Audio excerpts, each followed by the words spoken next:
आपके सामने है। पहला सवाल आप करने की कोशिश करेंगे, सवाल को पढ़ेंगे। सवाल मैं एक बार पढ़ देता हूँ और सॉल्यूशन की तरफ बढ़ता हूँ।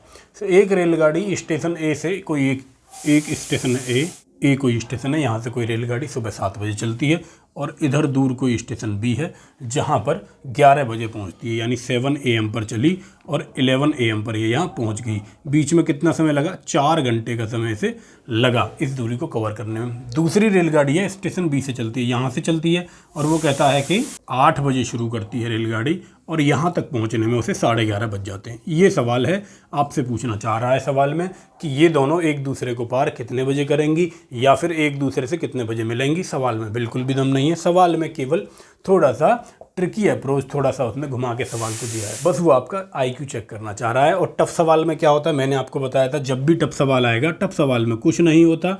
टफ सवाल केवल एक से ज़्यादा सवालों का मिक्सचर होता है, या फिर वो कोई इन्फॉर्मेशन सवाल में छुपा देगा, हाइड कर देगा, या फिर इनडायरेक्टली उसे कहेगा, तब आप फंसेंगे सवालों में। कुछ नहीं है इस सवाल में। आइए सवाल को समझने की कोशिश करते हैं। पहला वाला जब गया तो उसे 4 घंटे का समय लगा। दूसरा वाला जब गया तो आप देखें 8 बजे शुरू किया, 11:30 बजे पहुंचा, यानी कि 3.5 घंटे का ऐसे समय लगा। 3.5 घंटे को 7/2 घंटे भी कह सकता हूँ। दूसरे वाले को लगा 3.5 घंटे का समय। सिंपल। अब देखिए मानने का खेल शुरू होता है। इस सवाल को जब आप बेसिक से करेंगे तो आप कहेंगे माना दूरी x, लेकिन दूरी को x ना मान के आप एक ऐसा नंबर मानेंगे जो 4 से भी डिवाइड हो और 3.5 से भी डिवाइड हो, यानी 7 से भी डिवाइड हो। मैंने कहा 7 चौके 28 किलोमीटर। मैंने माना कुल दूरी जो है वो 28 किलोमीटर रही है। अगर कुल दूरी 28 किलोमीटर है तो थोड़ी देर के लिए स्पीड मान लेते हैं 28 किलोमीटर के अनुसार। अगर 4 घंटे में 28 किलोमीटर जा रहा है तो 7 किलोमीटर पर आवर यहाँ इसकी स्पीड रही होगी। और 7/2 का भाग अब 28 में देंगे, 7 चौके 28, 4 दूनी 8 किलोमीटर पर आवर यहाँ पे आ रहा होगा। बस आपके सवाल ने दम तोड़ दिया है। अब मुझे बताइए, ये 8 बजे दोनों एक साथ शुरू कर रहे हैं। 8 बजे से पहले केवल पहला वाला जा रहा है, 8 बजे दोनों ने एक साथ शुरू किया। तो पहले आप समझ लीजिए कि 7 से 8 बजे तक कितनी दूरी उसने तय की होगी। तो 1 घंटे में ये 7 किलोमीटर जाता है, क्योंकि 7 किलोमीटर पर आवर है। तो बची हुई दूरी कितनी होगी गुरु? बची हुई दूरी 28 में से 7 चला गया, यानी कि 21 किलोमीटर इसके पास अब केवल बचा हुआ है। यही 21 किलोमीटर इन्हें तय करना है। और इनकी जो स्पीड है अब, क्योंकि दोनों एक दूसरे के विपरीत शुरू कर चुके हैं चलना, 8 बज चुके हैं। 8 बजे जब ये एक दूसरे की तरफ चलना शुरू करेंगे, इनकी स्पीड जुड़ जाएगी। ये 7 किलोमीटर प्रति घंटा, ये 8 किलोमीटर प्रति घंटा, और 8 और 7 15 किलोमीटर प्रति घंटा से 21 किलोमीटर को तय करने में कितना समय लगेगा? समय बराबर दूरी बटे 4। 15 का भाग 21 में देंगे तो 15 एकन 15, एक बार तो पूरा जाएगा, यानी 1 घंटा तो ये हुआ, प्लस 15 और 6 21, 6/15 बचा। 6/15 के जब आप मिनट बनाएंगे तो 60 का गुणा करेंगे, 15 चौके 60, 6 चौके 24, यानी कि 1 घंटा और 24 मिनट इसे लग रहे होंगे। कब से 1 घंटा 24 मिनट लगे हैं? 8 बजे से, यानी कि 8 बजे में जब 1 घंटा 24 मिनट जोड़ेंगे तो 9:24 हो रहे होंगे। इसका सीधा सा मतलब ये है कि 9:24 पर ये एक दूसरे को मिलेंगे, या फिर ये कहें 9:24 पर ये एक दूसरे को पार करेंगे। ये था सॉल्यूशन आपके सामने, जहाँ पर हमने मानकर सवाल को सॉल्व किया। उम्मीद करता हूँ ये सॉल्यूशन आपकी समझ में आया होगा। आज के चारों ही सवाल अपने आप में कंसेप्ट हैं, अपने आप में चारों सवालों से कुछ ना कुछ आपको सीखने को मिलेगा। जब एग्जामिनर को टफ सवाल, बहुत ही मुश्किल सवाल पूछना होगा तो इस प्रकार का सवाल वो आपके सामने परोसेगा, तब वो आपका चेक करेगा क्या आपका तैयारी है, कितनी बेहतरीन आपने गणित की तैयारी की है। और मैं तो आपसे कहूँगा कि जब भी ऐसा सवाल कोई आए जो आपको थोड़ा सा टफ लगे तो उसे बात के लिए छोड़ दीजिए, यही बेहतर होगा, यही अच्छा होगा। अब चलते हैं दूसरे सवाल पे। दूसरे सवाल से कोशिश करते हैं सीखने की एक नया कंसेप्ट। आज के जो सवाल हैं सभी में कुछ ना कुछ नया कंसेप्ट आपको सीखने को मिलेगा। 2 गाड़ियाँ हैं X और Y, जोधपुर, इसे मैंने जोधपुर कहा। इधर मान लीजिए ये जयपुर है। जोधपुर से जयपुर तथा जयपुर से जोधपुर ऐसे चलती है। एक गाड़ी यहाँ से इधर चलती है, एक गाड़ी यहाँ से इधर चलती है। एक दूसरे के सामने से गुजरने के बाद, ये नया कंसेप्ट है, ये चीज़ आप ध्यान रखेंगे। एक दूसरे के सामने से गुजरने के बाद मान लीजिए X गाड़ी यहाँ से इधर चल रही है और Y गाड़ी यहाँ से इधर चल रही है। तो यहाँ कोई पॉइंट है जहाँ पर ये मिलती हैं, तो एक दूसरे के सामने से गुजरने के बाद, यानी इस पॉइंट से गुजरने के बाद की बात कह रहा है। गुजरने के बाद जयपुर और जोधपुर पहुंचने से पहले क्रम से 4 घंटे 48 मिनट। मान लीजिए ये वाली जयपुर जा रही है, ये वाली जयपुर जा रही है, तो इसे 4 घंटे 48 मिनट का समय लगता है गुजरने के बाद। और दूसरी कंडीशन में कह रहा है इसे 3 घंटा और 20 मिनट लगते हैं। यहाँ से सवाल ने आपको एक नया कंसेप्ट दिया, एक नई चीज़ दी। अब तक क्या हो रहा था, वो मिलने का समय बता रहा था कि इतने समय मिलते हैं, लेकिन अब क्या किया उसने, मिलने के बाद की बात कर दी। जब भी मिलने के बाद का समय दे तो सवाल को कैसे सॉल्व करना है ये आप समझेंगे, बहुत ही नया कंसेप्ट। और जब भी टफ सवाल बनेगा, मुश्किल सवाल बनेगा तो ऐसा कंसेप्ट दे देगा। इस सवाल को अगर आप बेसिक से सॉल्व करने की कोशिश करेंगे तो एक पेज आपका आराम से भर जाएगा। इसकी मैं आपको टेक्निक बताऊंगा, वो शानदार टेक्निक जिसके दम पर ये सवाल निश्चित ही बहुत कम समय में अपना दम तोड़ देगा। एक्स की स्पीड दे रखी है उसने 45 किलोमीटर पर आवर। एक तो तरीका है आप इसे बेसिक से सॉल्व करें, एक एक स्टेप को सॉल्व करते जाएं। मैं आपको डायरेक्ट इसका तरीका बता रहा हूँ क्या है। डायरेक्ट तरीका ये है, जब भी ऐसा सवाल देगा तो स्पीड 1 अपॉन में स्पीड 2 ये बराबर होगा अंडर रूट में दूसरे द्वारा लिया गया समय, यानी स्पीड 2 से लिया गया समय अपॉन में स्पीड 1 से लिया गया समय। जैसे ही आप इस फॉर्मूले में पुट करेंगे सवाल अपना सॉल्यूशन दे देगा। तो टाइम, स्पीड एंड डिस्टेंस में ये वो चीज़ है जो आपको याद रखनी पड़ेगी ताकि आपका सवाल 10 सेकंड में सॉल्व हो जाए। अगर ये चीज़ आप याद नहीं रखेंगे, ये सवाल आप पहले नहीं करके गए होंगे, तो पेपर में इस सवाल को सॉल्व नहीं कर पाएंगे। बहुत मुश्किल हो जाएगा आपके लिए सवाल को सॉल्व कर पाना। ये कहाँ से आया कंसेप्ट, ये फॉर्मूला कहाँ से आया, मैं आपको इसके बारे में भी किसी और वीडियो में बता दूंगा। लेकिन उसे जानने के बाद भी अंत में आपको ये कंसेप्ट आपको ध्यान रखना ही पड़ेगा अगर आप इस सवाल को समय के अंदर सॉल्व करना चाहते हैं। तो इस सवाल को सॉल्व करेंगे। S1 की वैल्यू 45 किलोमीटर पर आवर दे रखी है। S2 आपसे जानना चाह रहा है कि दूसरी गाड़ी की स्पीड क्या है, यही वो जानना चाह रहा है, वाई की स्पीड। और अंडर रूट में T2 और T1 की वैल्यू, पहला समय और दूसरे समय की वैल्यू। किलोमीटर प्रति घंटे में है तो हमें समय चाहिए घंटे में। अब 4 घंटे 48 मिनट के अगर आप घंटे बनाएं, 48 मिनट के घंटे बनाएंगे तो 48/60 हो जाएगा। 12 चौके 48, 12 पंजे 60। आप पाएंगे 4 सही 4/5 घंटे ये हुए। तो इसका ओवरऑल मुझे घंटे में लिखना हो तो 5 चौके 20 और 4 24/5 पहला वाला समय, यानी नीचे क्या आएगा 24/5। 5 को मैं ऊपर ले जाऊं सीधा नीचे लिखने के बजाय, क्योंकि भाग में है तो ऊपर चला जाएगा। अच्छा, दूसरा समय कितना लगा है, 3 घंटे 20 मिनट। 20 मिनट के आप घंटे बनाएंगे तो 20/60 यानी कि 1/3 घंटे। तो टोटल कितना हुआ, 3 से 1/3 यानी कि 10/3 घंटे यहाँ लग रहे होंगे। दूसरा समय क्या है 10/3 घंटे। 10 ऊपर 3 नीचे, 2 से काटेंगे 5 बार, 2 से काटेंगे 12 बार। देखिए ऊपर 25 है, नीचे 12 36 हुआ, तो अंडर रूट से बाहर आएगा तो ये 5 हो जाएगा, ये 6 हो जाएगा, यहाँ पर 45। और ये दूसरी स्पीड जब आप इसे कैंसिल करेंगे 5 9 45, और दूसरी स्पीड की वैल्यू S2 की वैल्यू 9 6 54 किलोमीटर पर आवर आ रही होगी, यानी कि 54 किलोमीटर प्रति घंटा दूसरी गाड़ी की स्पीड रही होगी।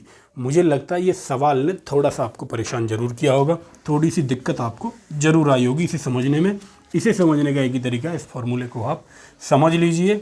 किसी अगली वीडियो में मैं इसका पोस्टमार्टम करके भी बता दूंगा कहाँ से ये फॉर्मूला आया, क्या कंसेप्ट इसके पीछे था। तो इन सारी चीज़ों पर भी बात करेंगे और बेसिक से भी आप इसे सॉल्व कर सकते हैं। 45 किलोमीटर प्रति घंटा इसकी वैल्यू दे रखी है, आप इसे सॉल्व करके यहाँ इसकी दूरी निकालेंगे 4 घंटे 48 मिनट का इस्तेमाल करके, तब भी सवाल सॉल्व हो जाएगा। लेकिन उन सब चीज़ों का कोई फ़ायदा नहीं है।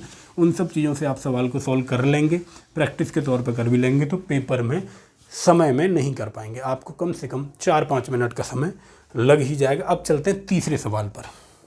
सबसे बेहतरीन सवाल और सबसे मज़ेदार सवाल जो आपको अक्सर परेशान करेगा एग्ज़ाम में। अब वो चीज़ मैं आपको बताऊंगा कैसे सवाल को ऑप्शन से ख़त्म किया जाता है जब मुश्किल सवाल आता है। तो टाइम, स्पीड एंड डिस्टेंस में एक खास बात और है, अभी मैंने आपको बताया नहीं कि ऑप्शन से कैसे सवाल को सॉल्व करना है। जब आप खुद प्रैक्टिस कर रहे होंगे तो आप जानेंगे कि ऑप्शन से भी सवाल को बहुत जल्दी सॉल्व किया जा सकता है। टाइम, स्पीड एंड डिस्टेंस के सवाल ऑप्शन से भी बहुत अच्छे से सॉल्व हो जाते हैं। जब भी मुश्किल सवाल आपके सामने आए अंकगणित का, तो आप ऑप्शंस को देखें, ऑप्शन से सॉल्व करने की कोशिश करें, सवाल निश्चित ही सॉल्व हो जाएगा। तीसरा सवाल आपके सामने, सवाल को पढ़ेंगे। एक सुपरफास्ट गाड़ी की चाल एक एक्सप्रेस गाड़ी से 15 किलोमीटर प्रति घंटा अधिक है।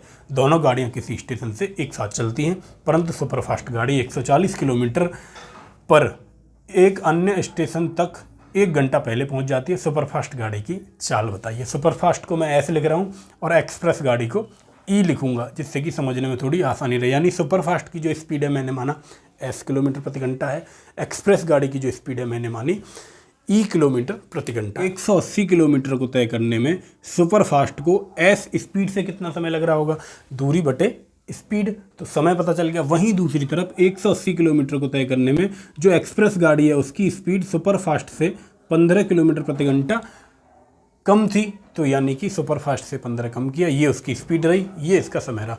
अब मुझे बताइए, यहाँ इसे समय ज़्यादा लग रहा होगा, यहाँ इसे समय कम लग रहा होगा, तो जो कितने घंटे पहले पहुँचती है, जो सुपरफास्ट गाड़ी है वो 1 घंटा पहले पहुँचती है, यानी सुपरफास्ट का जो समय है वो 1 घंटा कम है। अगर मैं इसमें 1 घंटा जोड़ दूँ तो ये दोनों चीज़ें बराबर हो जानी चाहिए। आप कहेंगे हाँ गुरुदेव, एकदम आपने सही बात बताई, ये दोनों आपस में बराबर हो जानी चाहिए। केवल यहीं से सवाल आपका सॉल्व हो जाएगा। अब आप कह रहे होंगे कि आप क्रॉस मल्टीप्लाई करेंगे, क्रॉस मल्टीप्लाई करने के बाद एक क्वाड्रेटिक इक्वेशन बनेगी, द्विघात समीकरण बनेगा, फिर सवाल को सॉल्व किया जाएगा। बिल्कुल भी ये सब चीज़ें आपको नहीं करनी है। अब यहाँ से खेल शुरू होता है। आपको निकालना क्या है पेपर में, सुपरफास्ट गाड़ी की चाल, यानी कि इस एफ की वैल्यू ही तो मुझे निकालनी है, इस एफ की वैल्यू निकालनी है। या तो मैं खुद निकालूं या ऑप्शन में मुझे निकाल के दे रखी है। चारों ऑप्शंस को ध्यान से पढ़ें और इस एक्सप्रेशन को देखें। देखिए ऑप्शन को कैसे देखा जाता है ये भी आप सीखिए, क्योंकि यहाँ पर 180 के नीचे एफ है, तो सबसे पहले मैं ऐसे ऑप्शन को उठाऊंगा जिसका भाग 180 में पूरा जा रहा होगा। ऑप्शन जैसे ही आप देखेंगे तो पहला ऑप्शन ए 60 का भाग 180 में जाता है, या फिर ऑप्शन डी 45 का भाग 180 में जाता है। तो यहीं से मेरा सवाल सॉल्व हो जाएगा। ऑप्शन ए से शुरू करेंगे। आप मानेंगे, मान लीजिए ऑप्शन ए एस बराबर अगर 60 रहा होता तो क्या ये एक्सप्रेशन सही है? देखिए 180, एस की वैल्यू 60 रखी, प्लस का 1 किया तो ये 180 और 60 में से 15 गए तो 45। आप मुझे बताइए 45 दूनी 90, यानी कि इधर तो 4 आएगा, यहाँ 36 18, यहाँ 3 आएगा, 3 और 1 4, यानी कि 4 बराबर 4 हुआ। इसका मतलब एस की वैल्यू 60 ही है। इसका मतलब ऑप्शन ए मेरा बिल्कुल सही है। तो आप यहाँ से इस निष्कर्ष पर जाएंगे कि option A will be the right answer. इस सवाल का जवाब ऑप्शन ए होगा। आपको बहुत ज़्यादा नहीं सोचना, बहुत ज़्यादा कन्फ्यूज नहीं होना। जो टेक्निकल बैकग्राउंड के बच्चे होंगे, जो साइंस साइड वाले बच्चे होंगे, उन्हें लग रहा होगा कि क्या ये शॉर्टकट बता दिया, कुछ मज़ा नहीं आया। लेकिन आप एक बात समझ लीजिए, आप बेसिक से भी इस सवाल को सोल्व करें, मुझे पता है आप स्वयं कर लेंगे। आप करने की कोशिश करें, आप अंत में पाएंगे सबसे बेहतर अप्रोच इस सवाल को पेपर में सोल्व करने की यही है। केवल इसी अप्रोच का सहारा लेकर आप सवाल को सोल्व करेंगे। मान लीजिए ऑप्शन ए 45 होता, ऑप्शन डी 60 होता, तो उस केस में भी मैं सबसे पहले 45 से चेक करता, 10 सेकंड लगते मुझे चेक करने में, उसके बाद इसे कैंसिल करता, उसके बाद देखता ऑप्शन डी से भी 180 में पूरा भाग जाता है। तो उसके बाद जब आप 60 से चेक करते तो आपकी एक्सप्रेशन जो है वो 60 पर सही हो जाती, तो आप उत्तर तक बहुत आसानी से पहुंच जाते। बेसिक से करने की कोशिश भी करेंगे इसे, आप देखेंगे कि 3 से 4 मिनट आपके आसानी से लग जाएंगे, जितना समय आपको एग्जाम देता ही नहीं है सवाल को सॉल्व करने के लिए। अब चलते हैं आज के आखिरी और चौथे सवाल पर। इस पर भी हम देखेंगे कैसे इस सवाल को भी सॉल्व करना। देखिए रवि 300 किलोमीटर की यात्रा तय करता है। कोई दूरी है, कुल दूरी 300 किलोमीटर है जो रवि को तय करनी है, अंशतः रेल से और कार से। मैं कहूँगा रेल की स्पीड आर है और कार की स्पीड सी है। उस यात्रा में उसे 4 घंटे लगते हैं। 4 घंटे लगते हैं कब? यदि वह 60 किलोमीटर रेल से जाए। 60 किलोमीटर तो रेल से जा रहा है, यानी आर स्पीड से 60 किलोमीटर जाने में इतना समय लगेगा। इसके अलावा बची हुई शेष दूरी कितनी? 300 में से 60 चला गया, यानी 240 किलोमीटर और बचा।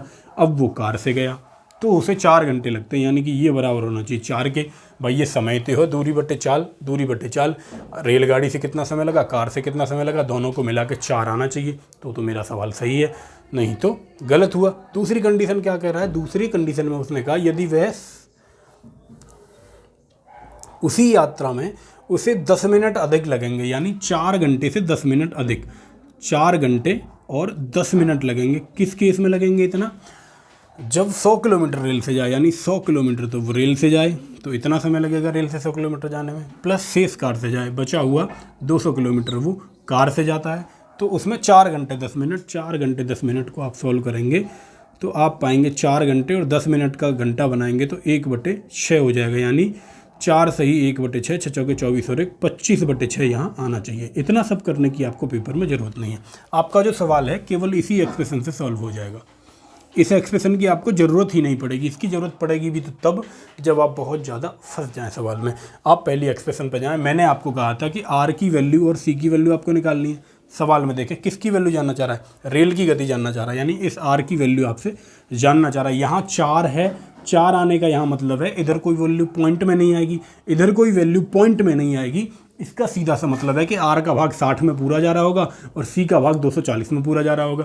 आर की वैल्यू आपको निकालनी है और आर की वैल्यू आपके सामने दे रखी है 4 ऑप्शन में। तो आप ऐसा नंबर देखें जिसका पूरा भाग 60 में जा रहा है। जब आप ऑप्शन पर नज़र डालेंगे तो एक ऑप्शन आपको देखा आर की वैल्यू 60, यानी आर की वैल्यू जब 60 होगी तभी पूरा भाग जा सकता है। जैसे ही आर की वैल्यू 60 आप इसमें पुट करेंगे, आप देखेंगे 60 से 60 एक बार कटाइए तो 1 आ जाएगा।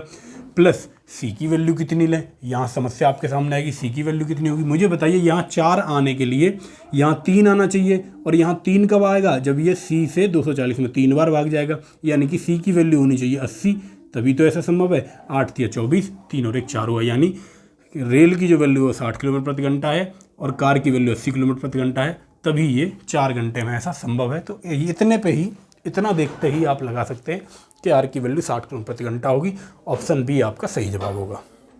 यहाँ पर भी अब आपको सुकून ना मिले, यहाँ पर भी आपको बिल्कुल धैर्य ना रहे कि हो सकता है मेरा सवाल गलत हो, तो आप यहाँ भी वैल्यू पुट करके रखेंगे। आर की जगह पे 60 रखेंगे और सी की जगह पर 80 रखेंगे, तो आप पाएंगे जब आप इसे सॉल्व करेंगे। देखिए आर की जगह 60 रखिए, 0 से 0 कैंसिल हुआ, 2 से काटेंगे 2 पंजे 10, 2 तिया 6, प्लस जब आप इसे और आगे सॉल्व करेंगे 4 से काटेंगे 4 पंजे 20, 4 दूनी 8, आप से सॉल्व करेंगे तो आप पाएंगे 5 दूनी 10, 5 ते 15 बटे 6। आपने देखा 15 10 25 बटा 6 आ गया। उतना ही यहाँ आना चाहिए था, उतना ही आ गया, यानी कि आपका जो आपने माना था ऑप्शन वो बिल्कुल सही आपने चूज किया था। तो ये रहा इन सवालों को सॉल्व करने का तरीका आपके सामने। तो कैसे सवालों को ऑप्शन से आपको करना है, जब सवाल बिल्कुल बेसिक से आपको सॉल्व करना पड़े, जब बहुत लंबा सॉल्यूशन चला जाए, जब आपको लगे कि आप क्वेश्चन को सॉल्व नहीं कर पाएंगे 2 मिनट के अंदर, 1 मिनट के अंदर, तो आपको ऑप्शंस का सहारा लेना है और सवाल की धज्जियाँ उड़ा देनी है। आशा करता हूँ आपकी समझ में ये चीज़ें आई होंगी। ये डाउट अब आपके आगे से कभी नहीं रहेंगे।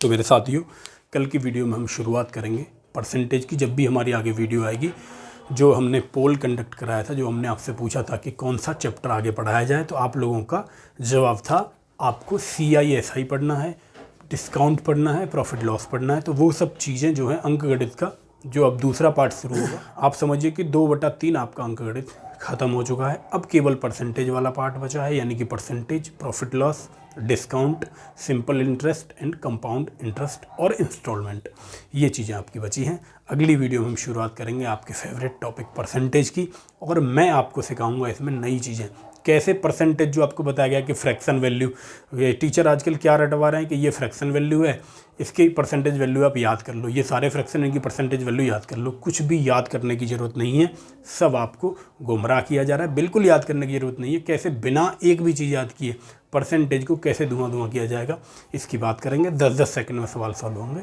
इनकी बात करेंगे साथियों। तो लगातार जुड़े रहिए हमसे। चैनल अगर सब्सक्राइब नहीं किया है तो चैनल को सब्सक्राइब कर लो।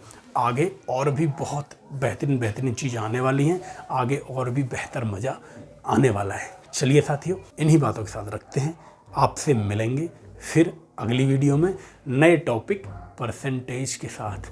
सभी साथियों को जय हिंद।